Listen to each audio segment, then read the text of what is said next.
And we're live. It's Adam Robinson, founder and CEO of Retention.com. I became very interested in pricing at Robly Email Marketing, my last business. It was an email marketing company that sold a very small business. Our original strategy was collecting the breadcrumbs that fell off the very large constant contact table.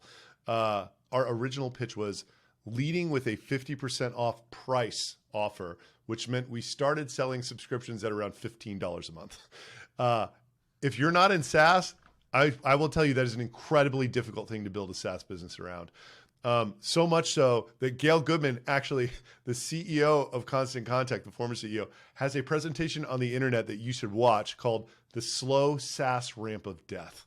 It's amazing. But back to the story. From relentlessly reading about SaaS companies trying to figure which way was up, I came to the conclusion that we needed to somehow raise our subscription price from $15.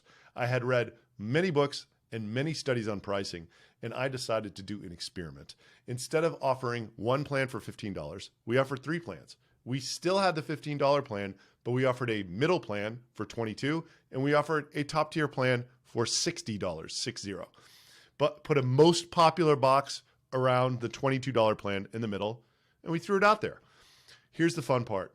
We said that the $15 plan had some limitations and that the $22 plan was unlimited and that the $60 plan was white glove. But in reality, we made no actual changes to the software. And there was hardly any onboarding service difference between the $60 plan and the $22 plan. We just ran a couple automated reports before they showed up for the onboarding, and guess what happened? Our close rate stayed exactly the same, and 65% of the people picked the middle plan of $22, 20% of the people picked the $15 plan, and 15% picked the $60 plan. What does that mean? Our average subscription price, changing nothing about the software other than showing a different pricing page, jumped from $15 to $27, or up 75%. Like I said, we did not change a thing. This was very mindset shifting for me. Perceived value is everything. We kept doing things like this and ended up at a $60 a month, 60 price point when we ended up selling Robly. And for what it's worth, I became obsessed with selling high ticket software as a service over that period. Because I was convinced that if you could concoct something that sold like a low 4-digit monthly SaaS contract that had a very high velocity go-to-market engine, you would crush. Like enterprise value would just accrue to you so quickly. And what do we have right now? 30,000 ACV, 7-day sales cycle, 80% close rate. As you can imagine, I am in heaven. So what are the 3 lessons that I learned from this? Number 1, people pick the middle.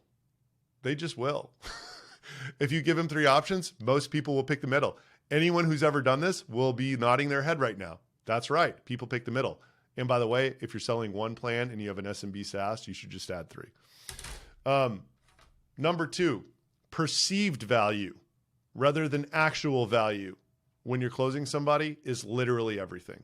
How do I know? We didn't change anything about our software and our subscription price actually doubled. What else could you take away from that? Number 3, there's a lot of smart people who will tell you this in and around software. Raise prices. If you read Lemkin's SaaSter blog, it's basically this over and over and over again. It'll stress you out if you sell a low price product, but there's a couple rules. Selling selling half as many deals for twice as much is much easier than selling twice as many deals for half as much. And if you can raise prices a lot higher, like get from the 10s or 15s to the thousands, then you have a chance at a unicorn. Follow me if you want to see me build a unicorn in public. My name is Adam Robinson. These are the 3 things that I learned from that crazy pricing experiment that I did with Robly. Signing off.